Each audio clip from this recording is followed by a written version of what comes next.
저를 따라 우리 말씀의 제목을 함께 읽을까요? 내가 여호와를 항상 내 앞에 모심이여. 네, 하나님께서 오늘 이 저녁에 함께 기도할 때 특별히 우리 신년 예배 드리셨을 때 주셨던 그 말씀, 하나님의 그 영광의 풍요로움과 풍성함을 이번 한 주 내내 또 이번 한 해 내내 우리 하나님이 허락하실 줄로 믿습니다. 저는 이제 파주, 김포, 일산에 파송받아서 그곳에 계신 성도님들과 함께 예배드리고 있는데, 저희 도시의 특징은 아마 이제 저도 분당에 있을 때는 몰랐지만 파주에 가보니까 저희 도시의 수식어는 평화의 도시입니다. 예, 북한이 보입니다. 실제로 저희 집에서 10분만 가면 임진각입니다. 그래서 북한을 놓고 기도하게 되고, 또 저희 교회 성도님들 중에 탈북자 분들이 여러 분 계십니다. 또 그분들과 함께 말씀을 나눌 때 북한에 계신 성도님들이 가장 좋아하는 말씀이 무엇인지를 한번 여쭤봤습니다. 여쭤봤더니 아마 여러분도 좋아하시는 말씀이시겠지만 요한일서 4장 4절이라고 말씀하십니다. 자녀들아, 너희는 하나님께 속하였고 또 그들을 이기었나니 이는 너희 안에 계시니가 세상에 있는 자보다 크심이라. 네, 믿으십니까? 네, 우리는 연약하고 나약하지만 하나님께 속하였다라는 이유 한 가지로 하나님께서 우리로 하여금 이 세상보다 크신 하나님이 우리로 하여금 승리케 하여 주신다. 여러분 믿으십니까? 그래서 저희 교회 성도님들도 뭐 새해를 다짐하고 또 새해를 맞이하며 여러 가지 기도를 올려드리지만 이제 아마 여러분도 마찬가지실 것 같아요. 여전히 지금 너무 힘듭니다. 경제적으로 힘들고 또 관계적으로도 힘들고 또 여러 가지 많은 어려움이 있기 때문에 이제 담임 목사가 돼 보니까 정말 성도님들의 행복과 기쁨이 그 담임 목사의 기쁨과 행복과 연결되어 있는지라 저는 늘 이렇게 기도합니다. 하나님, 어떤 상황이든 우리 사랑하는 성도님들이 그 상황을 통해 하나님을 정말 만나고 하나님을 찾고 하나님을 경험하는 어떠한 상황이든 그것이 시작점이 되게 하여 주시옵소서. 이 기도가 얼마나 중요하냐면 이 기도는 우리의 연약함, 우리의 나약함을 하나님이 아신다는 것입니다. 아마 이 자리에 앉아 계신 분들 중에 능력, 내 힘, 내 지혜로 지금까지 살아오면서 모든 것들을 이겨내신 분은 아무도 없을 줄로 믿습니다. 돌아보면 은혜고, 앞을 내다봐도 은혜고, 지금도 은혜이고, 이 은혜를 우리가 언제 깨닫느냐? 바로 우리의 연약한 그 순간에 하나님의 능력의 진가가 드러나기에 고린도후서 12장 9절 말씀처럼 내 능력은 내 연약함 속에서 진가가 드러나고 그것은 곧 그리스도의 능력이 우리 위에 머물기 때문이다. 믿습니까? 정말 제가 솔직하게 고백하면 담임 목회하기 전까지는 저는 믿는 게 아니었던 것 같습니다. 왜냐하면 뒤에 그분이 계셨거든요.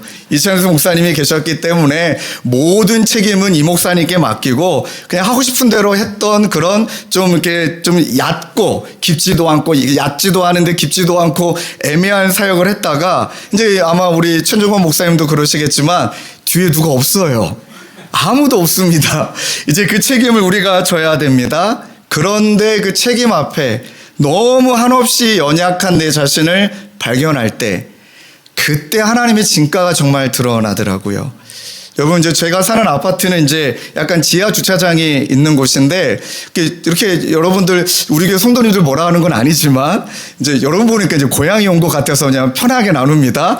어우, 개척하고 죽을 뻔했습니다. 예, 왜냐하면 초교파입니다. 저희 교회는 다양한 성도님이 오셨기 때문에 이쪽에서는 불러 하시고 저쪽에서는 조용히 하라고 하시고 저쪽에서는 방언 안 하면은 교회가 아니다 그러시고 또 이쪽으로는 방언하면 이단이라 얘기하시고 어떻게 해야 될지 모르겠습니다. 막 그런 분들이 와 계신 상황에 하나님이 주님의 교회 색깔을 또 분당 우리 교회에서 배웠던 이 철학을 어떻게 이어가야 되는가 너무너무 무섭고 두렵기도 하고 막 마음은 몸도 작고 키도 작은데 이제 막 너무 이제 쪼그라드는 순간에 저한테 하나님이 주셨던 놀라운 은혜의 장소는 아파트 지하에 주차를 하고 이제 저희 집 이제 11층인데 주차장에 주차라고 바로 올라가지 않습니다.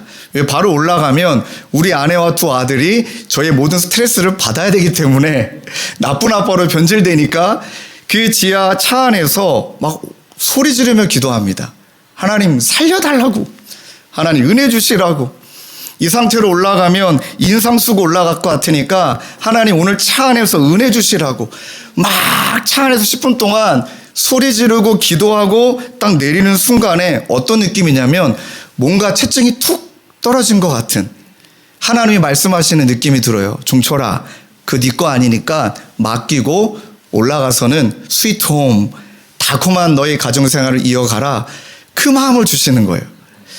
그리고 나서 이제 엘리베이터를 탈 때 상상을 합니다.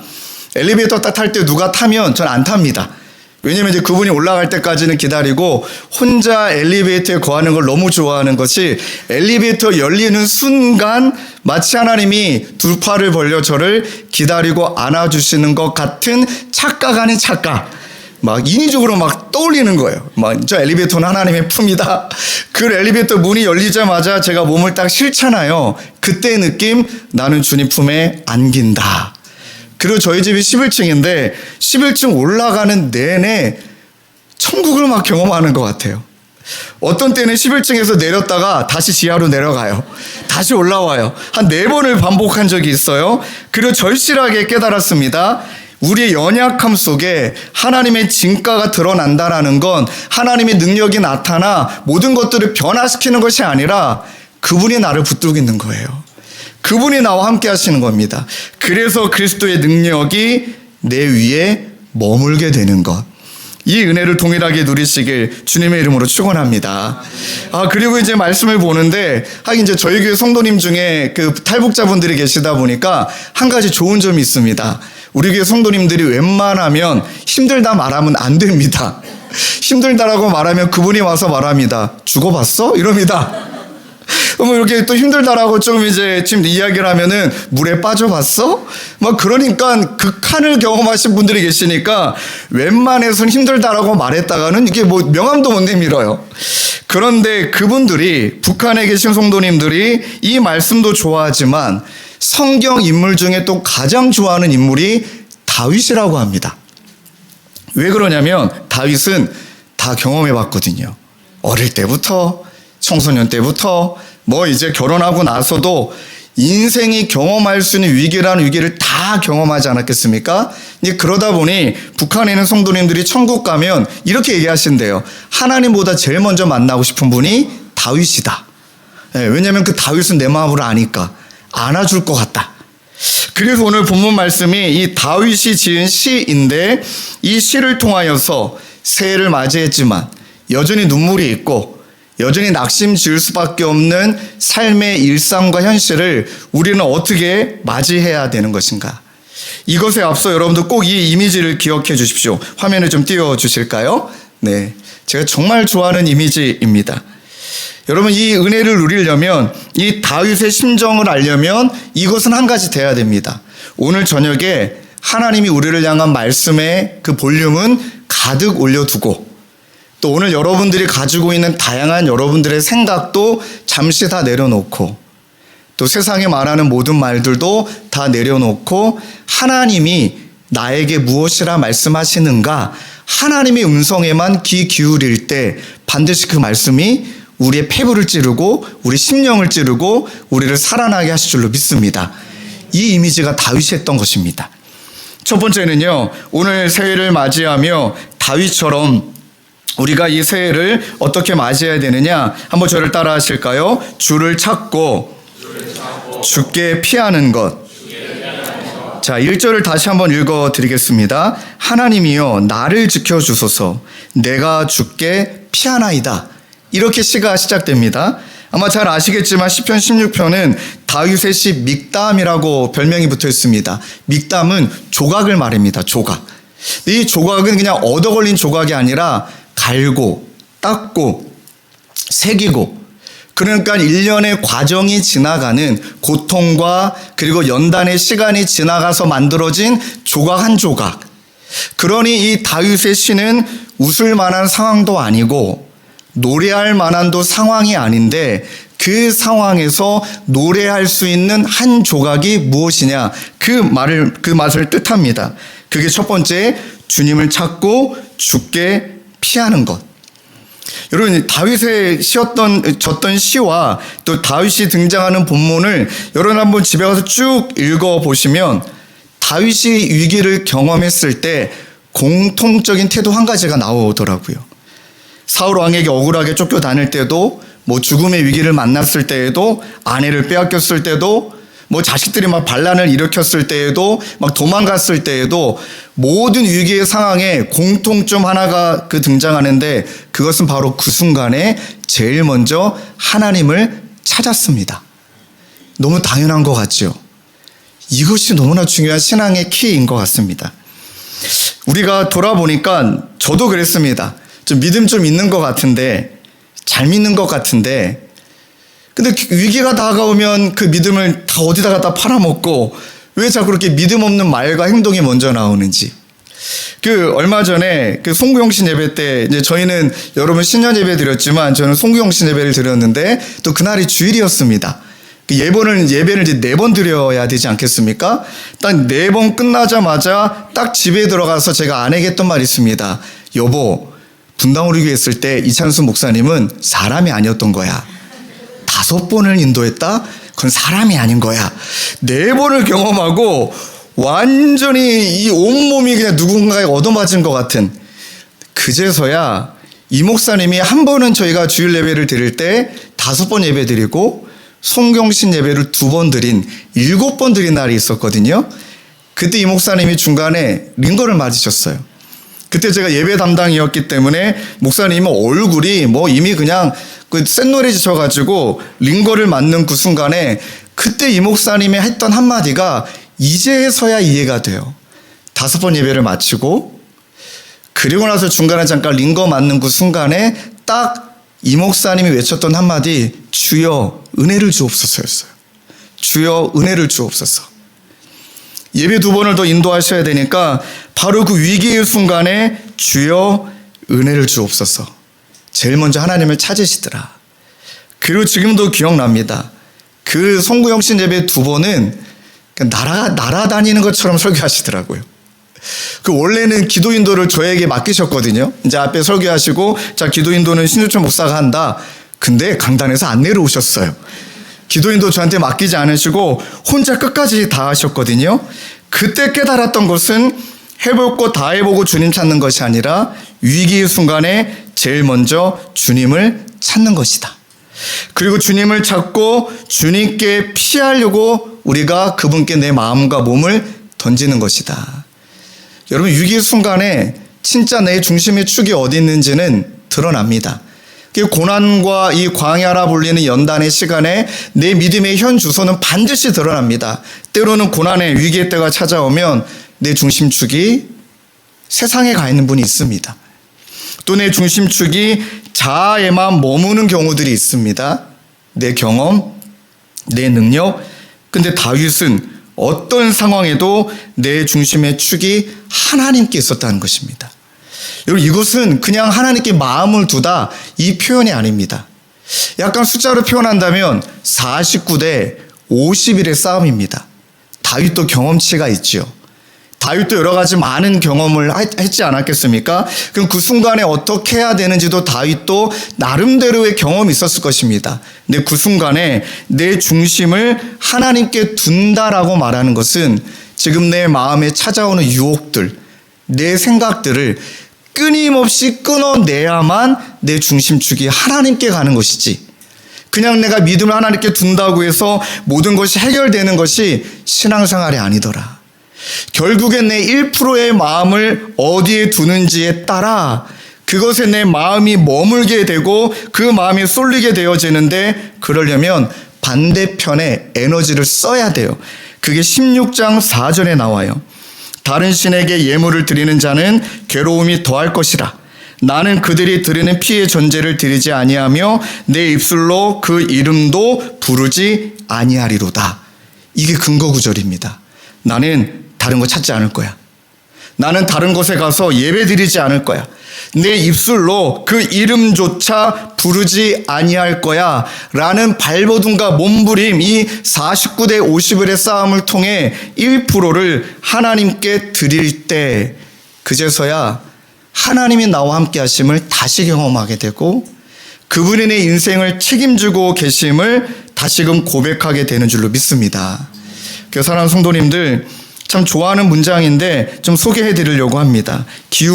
기도가 최후의 수단이 아니라 첫 번째 수단이 되어야 될 그리스도인들이 너무나 많다. 기도가 최후의 수단이 아니라 첫 번째 수단이 되어야 될 그리스도인들이 너무 많다. 인생의 큰 비극은 응답받지 못한 기도가 아니라 드려지지 않는 기도다. 그리고 또 제가 좋아하는 문장이 있는데, 당신의 염려하는 목록의 길이를 보면 당신의 하나님이 얼마나 크신 분인지를 알 수 있다. 목록이 길면 길수록 당신의 하나님은 작은 분이다. 그래서 저도 개척하고 나서 특히 이제 탈북자 그 성도님과 교제 나누면서 가장 힘들 때, 가장 위기라고 여길 때, 그때 제일 많이 부르는 찬양이 하나님의 위대하심을 선포하는 찬양입니다. 혹시 이 찬양 아십니까? 위대하신 주, 찬양의 위대하신 주, 모두 알게 되리라. 위대하신 주. 이제 이 찬양이 그냥 몸에 뱄어요. 막 그러면 이제 우리 둘째가 알아요. 이제 우리 집에 가면 이제 우리 첫째는 이제 사춘기라 뭐 믿음 다 팔아먹었고요. 할렐루야. 뭐 이제 그날이 오신 거죠. 근데 저는 이제 사춘기 아이들을 오래 경험했기 때문에 막 너무 예뻐요. 문 닫고 들어가는 게 너무 예쁘고 인사하는 그 아이가 막 너무 예쁘고 우리 아내는 죽을 것 같은데, 근데 둘째는 아직은 어려요. 그 제가 이제 집에 가서나 막 그러면 위대하신 주 막 찬양하면 이제 둘째가 알아요. 아빠가 힘들었구나. 오늘 많이 힘들었구나. 딱 찬양이 끝나면 둘째가 와서 지 손으로 내 머리 손을 딱 얹어요. 딱 얹고 이 둘째 아들이 기도해줘요. 하나님, 신목사가 힘들답니다. 하나님 위로하시고, 그 다음 단어에 정말 제가 위로받아요. 위대하신 하나님, 우리 아빠를 위로해 주시고, 그 다음에 제가 늘 빛이 있으라 외치기 때문에 빛이 있으라 하고 기도해요. 그러면 여러분, 저도 이제 뭐 장로교지만 이 아이의 기도에 뭐 온몸이 뜨거워져요. 온몸이 막 뜨거워지고 막 살아나는 것 같고 막 영적인 세포가 막 춤을 추는 것 같고, 그때부터 막 찬양이 네버엔딩. 위대하신 주, 막 위대하신 주. 그때 하나님의 은혜를 경험하게 되는 줄로 믿습니다. 그래서 여러분, 우리가 이런 은혜를 누리려면 꼭 비워야 됩니다. 정말 내 생각도 버린다라는 게 이렇게 힘들어요. 저도 솔직히 고백하면 분당 우리 교회에서 배워왔던, 또 청소년부에서 오래 했던 사역의 경험이 있기 때문에 이 경험을 내려놓지 않으면 자꾸 편견이 생겨요. 왜냐하면 제가 섬기는 교회는 분당 우리 교회 출신 분들이 뭐 많지 않으세요. 근데 그러다 보니까 제 마음속에는 그냥 솔직히 말씀드리면 이래야 되는데, 교회는 이래야 되고 성도님들과 목회자는 이래야 되는데 라는 정답을 참 많이 받기 때문에, 근데 그렇지 않은 경우들이 있는 거잖아요. 그러면 그 상황을 바라보며 그 상황 가운데 맞춰서 바로 그 자리가 현주소이고 거기서부터 믿음이 시작되는 건데, 자꾸 제 마음의 교만이 봤던 게 있다 보니까 이래야 되는데 왜 이러지? 이렇게 돼야 되는데 왜 이게 안 되지? 문제는 저에게 있었던 거예요. 안 비우는 거예요. 경험했던 19년을 내려놓지 않는 거예요. 그러니 자꾸 편견이 생기는 거예요. 이것을 내려놓는 순간, 이것을 내려놓지 못하고 있는 순간 깨달았습니다. 집착하고 있었구나. 내가 지난 시간을 집착했구나. 감사함으로 여기고 맡겨주신 곳에서 나아가야 되는데 그것을 집착했구나. 그리고 나서 이 빌립보서 말씀에 등장하는 케노시스라는 헬라어, 이 비움이라는 시가 정말 와닿았습니다. 화면에 띄워주시고 제가 읽어드릴게요. 우리 이왕이면 같이 읽으시면 좋겠습니다. 시작. 비움이 어려운 것은 세상에 너무 집착하는 까닭이다. 비우려고 하니 붙잡고, 비우려고 하니 만들어진 기쁨과 행복의 참 모습이 보이고, 비우려고 하니 마음에 가득히 쌓인 먼지가 보입니다. 비워야 새로운 것이 담깁니다. 비운다는 것은 새로움에 대한 갈망입니다. 비움이 없으면 채움이 없습니다. 당신은 너무나 겸손하셔서 자리를 내어드리는 만큼 앉으시고 내어 맡기는 만큼만 일하십니다. 비우지 않으면 채우시지 않으십니다. 정말 아멘이지 않습니까? 아, 집착한 까닭이구나. 비워야 되는구나. 우리 예수님도 인격의 하나님이시기 때문에 너무나 겸손하셔서 내가 내어드리는 만큼, 내가 비워드리는 만큼만 찾아오셔서 일하시는구나. 사랑하는 성도님들, 다윗처럼 주님을 찾고 그분께 피한다라고 말하는 것은 어떤 믿음의 선언도 있지만, 그러나 아직까지 내가 찾았던 것들이 있다면 그것을 절연히 잘라내고, 내가 피난처로 삼았던 것이 있다면 그것을 비워내고 개워내고, 우리 주님을 찾기 위해 1%의 믿음을 드릴 때 주님으로 만족한 저와 여러분으로 이끌어 주시길 주님의 이름으로 축원합니다.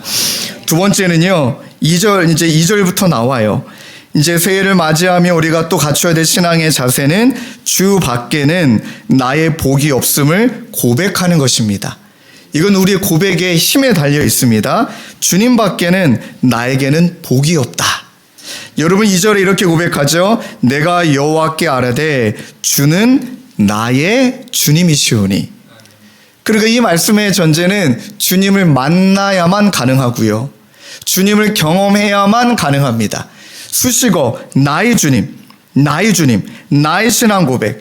이 신앙 고백이 어떻게 연결이 되냐? 주님 밖에는 나의 복이 없다라는 것을 고백하는 것. 얼마나 이 다윗이 구체적으로 우리에게 이야기해 주시는지 세 가지가 등장하거든요. 기업이 나오고 사람들이 나오고 훈계가 나옵니다. 자, 6절 말씀을 함께 볼까요? 화면에 띄워주시고 읽겠습니다. 시작. 내게 줄로 재어준 구역은 아름다운 곳에 있으며 나의 기업이 실로 아름답도다. 네, 여기 말한 대로 하나님께서 줄로 재어준 구역이다. 그곳은 아름답다라고 말하는데, 그 아름다운 곳이, 줄로 재어진 곳이 어떻게 표현되냐면 기업이라고 말합니다. 이건 내가 열심을 다해서 얻어낸 결과물이 아니에요. 아무것도 한 것도 없어요. 하나님이 그냥 유산으로 주신 걸 말해요. 이건 내가 열심히 노력해서 얻어진 것이 아니라 하나님이 그냥 있게 하신 것. 여러분들의 남편, 여러분들의 아내, 표정이 갑자기 안 좋으시네요. 선택할 수 없는 이미 이제 주어진 것. 또 여러분들의 자녀들, 또 분당 다음 교회, 또 내가 태어난 나의 삶의 위치들, 이 모든 것은 하나님이 우리에게 기업으로 주셨다. 믿습니까? 이 믿음이 너무나 중요합니다. 이 믿음의 고백이 되지 않으면, 자, 한번 우리가 증거를 대볼까요? 하나님이 나에게 기업으로 주셨다라고 여기지 않으면 아름답게 느껴지지가 않는 거예요. 하나님이 나에게 주신 것인데 나에게 주신 것이 아니다라고 부정하는 순간 아름다움이 아니라 그때부터 미움이, 그러니까 욕심이 자리 잡는 순간에 원망의 슬픔이, 또 욕심이 자리 잡는 순간에 하나님이 주신 것 그 이상에 대한 욕심을 품게 되어지는, 좀 망가지는, 토부가 아니라 샬롬이 아니라 엔샬롬으로 빠지게 되어지는. 그러니까 진짜 성도님들, 하나님이 우리에게 있게 하신 것, 우리가 선택할 수 없었던 것, 그것을 기쁨으로 가장 아름다운 것으로 여길 수 있는 고백이 우리에게 넘쳐날 줄로 믿습니다. 저는 우리 교회 청소년들과 또 우리 교회 성도님들에게 늘 이야기합니다. 늘 말씀드리는 건, 저는 키가 작은 게 아닙니다. 저는 귀여운 것입니다. 늘 이렇게 얘기합니다. 이 이유는 주어진 겁니다. 바꿀 수 없습니다. 얼마 전에 이런 이야기를 우리 성도님과 나눴더니 참 그 성도님이 너무 귀엽고 예쁘세요.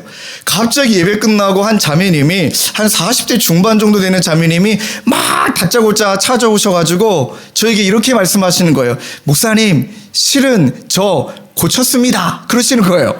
갑자기 커밍아웃 하신 거예요. 아이, 고쳤습니다. 아니, 거의 어떻게 여러분 그 순간에 대답을 해야 됩니까? 그래서 제가, 잘 고쳐지셨습니다. 그랬습니다. 잘 고쳐지셨네요. 그랬더니 눈도 무슨 코도, 그러니까 상당히 이제 성형을 많이 하셨나 봐요. 그래서 제가 아이고 자연스럽네요. 이렇게 또 말씀드렸습니다. 그랬더니 그분이 그날 예배를 드리고 나서 내게 주어진 것을 아름답게 여기지 못한 것은 욕심이란 걸 깨닫게 된 거예요. 본인의 얼굴, 뭐 본인의 몸, 본인의 외형, 보이는 것들. 그리고 나니까 이분 집에 신방 갔던 때가 기억이 나요. 보이는 것이 너무 중요한 사람이었던 거예요. 눈에 보이는 집에 뭐 그릇 하나, 물론 이제 뭐 예쁜 그릇에 맛있는 음식이 담기면 더 맛있겠죠. 근데 제 경험과 기억은 그릇은 예뻤는데 별로 맛있지는 않았어요. 근데 보여지는 걸 너무 중요하게 여겼던 성도님이었던 거예요. 근데 그날 그 말씀을 듣고 내게 주신 것을 톱으로 여기지 못했던 것을 그분이 회개하신 거예요. 그리고 나서 그 다음날 또 와가지고 자랑하러 오신 거예요. 목사님, 실은 내가 얼마를 모았다. 왜 모았냐면 우리 딸 수술해 주려고. 야, 성형도 유전인가요?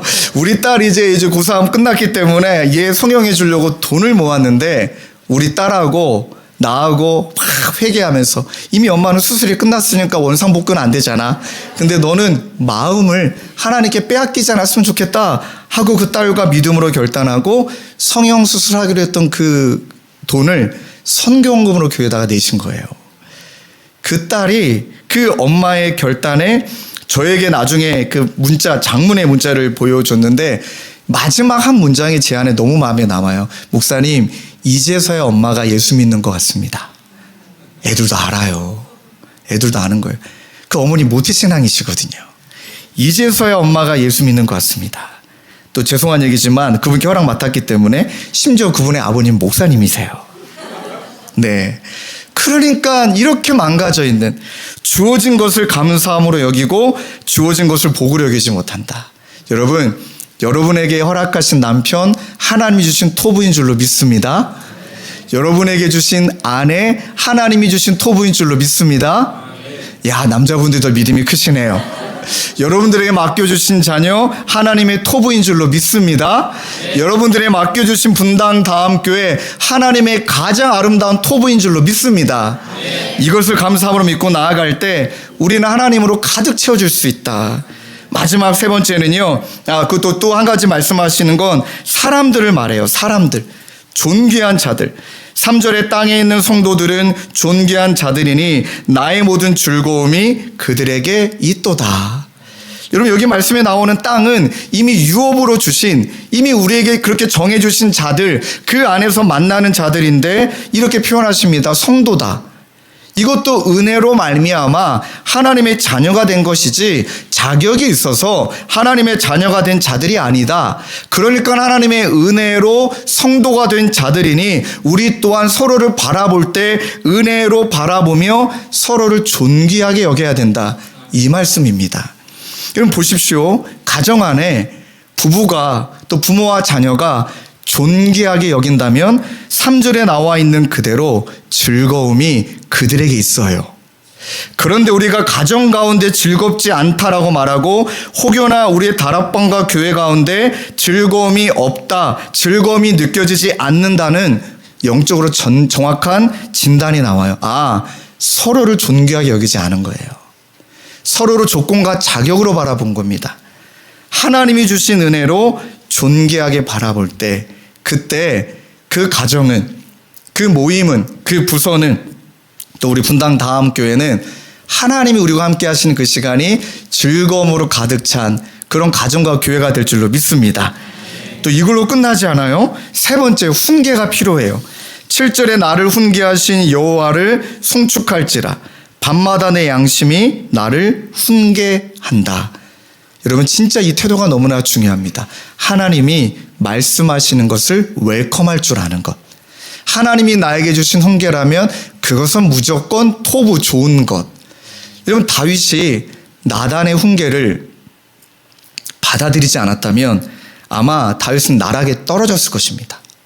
그런데 하나님의 훈계를 달게, 좋은 것으로 톱으로 여겼기 때문에 어려움이 있었지만 나락에 떨어지진 않습니다.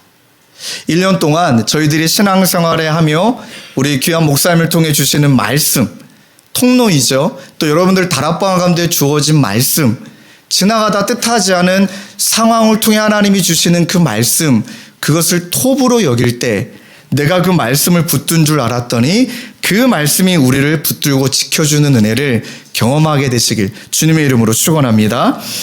근데 여러분들 왜 이렇게 말씀을 잘 들으십니까? 지금 시간이 꽤 많이 흐른 것 같은데 모르겠습니다. 우리 세 번째까지도 나누고 말씀 나누겠습니다. 한번 따라 하실까요? 여호와의 임재와 동행을 인식하는 것. 야, 이 8절 말씀이 저는 너무 좋습니다. 내가 여호와를 항상 내 앞에 모시고 그가 나의 오른쪽에 계심으로 내가 흔들리지 아니한다. 여러분, 여호와를 내 앞에 항상 모신다는 것은 그분이 내 앞에 계신 것처럼 인식하면서 몸부림치면서 살아가라는 것이죠. 코람데오를 말합니다. 말할 때도 예수님이 계신 것처럼, 어딘가 있을 때도 그 자리에 예수님이 정말 계신 것처럼, 제일 중요한 것, 혼자 있을 때도 주님이 계신 것처럼 인식하고 몸부림치며 행동하는 것. 그것이 우리 가운데 필요하고, 또 한 가지는 임마누엘이죠. 그가 나의 오른쪽에 계신다. 여러분, 동요에 이런 동요가 있잖아요. 나라니 나라니, 딱 이 느낌입니다. 내 오른쪽에 주님이 계시기 때문에 그는 나와 함께 걷고 계시고 내 형편을 아시고 내 눈물을 아시고 내 진짜 상황을 아신다. 그렇게 믿고 신뢰함으로 내가 날마다 숨쉬는 순간 그분과 호흡하면 하나님이 우리에게 어떤 은혜 주시느냐? 내가 흔들리지 아니하리로다. 여러분이 이 히브리어가 너무나 멋진 말씀입니다. 이 말씀엔 두 가지 의미가 있더라고요. 흔들린다라는 전제를 하고 있는 말이에요. 흔들리지 않는다는 것은 딱 고정되어 있다라는 것이 아니라 그런 세파에, 그런 아픔의 눈물에 우리는 일상을 살아가다가 흔들리지만, 그러나 임마누엘, 코람도엘을 인식하며 내가 서야 될 곳은 예수라는 반석 위에 서게 되어지고, 그리고 여기서 말하는 흔들리지 아니한다라는 것은 흔들리지만 이내 곧 반석 위에서 중심을 잡다. 이내 곧 흔들림이 사라지다. 이 뜻입니다. 그러니까 하나님도 우리가 흔들린다는 거 아시는 거예요. 그러나 우리가 어디에 서야 되고 무엇을 붙들어야 되는지 그것만 우리 가운데 코람데오 임마누엘이 이루어진다면, 찬송가 488장의 가사처럼, 옛날 찬송가 가사가 전 더 좋더라고요. 이 몸의 소망 무행가 우리 주 예수뿐일세, 우리 주 예수밖에는 믿을 리 아주 없도다. 후렴 가사에 굳건한 반석이시니 그 위에 내가 서리라, 그 위에 내가 서리라. 이 은혜를 경험하게 되는 줄로 믿습니다. 이러할 때 하나님께서 9절부터 11절 말씀에 나와 있는 것처럼 나의 마음도 기쁘고 내 영도 즐겁고 내 육체도 안전히 살리니, 야, 주께서 내 영혼을, 내 마음을, 내 육체를 은혜 가운데 붙드셔서 여호와 함께 동행하는 것이 날마다 기쁨이고 날마다 주와 동행하는 것이 즐거움의 길이라는 것을, 그러하기 때문에 즐겁거나 기쁘지 않은 삶의 현장 속에도 이 말씀 붙들 때 우리는 여전히 즐거워할 수 있고 여전히 기뻐하게 되는 줄로 믿습니다. 이 은혜 붙들 때 하나님께서 분당 다음교회와 사랑하는 성도님들 가운데 깊은 은혜 주시길 주님의 이름으로 축원합니다. 우리 마지막으로 좌우에 계신 분에게 한번 이렇게 인사하실까요? 내가 여호와를 항상 내 앞에 모시며, 자, 옆에 성도님들에게도, 성도님은 항상 주님을 모실 때 기쁨, 즐거움 빼앗기지 아니하실 것입니다. 믿습니까? 아멘입니다. 우리 말씀 붙들고 함께 찬양했으면 좋겠습니다. 오늘 말씀을 다 녹아내는 것 같아요. 나의 영혼이 잠잠히 하나님만 바란다. 나의 구원이 그에게서 난다. 오직 주만이 나의 반석이시다. 오직 주만이 나의 구원이시다. 우리 함께 우리 입술을 벌려 뜨겁게 고백하고 함께 기도하는 자리로 나아가겠습니다.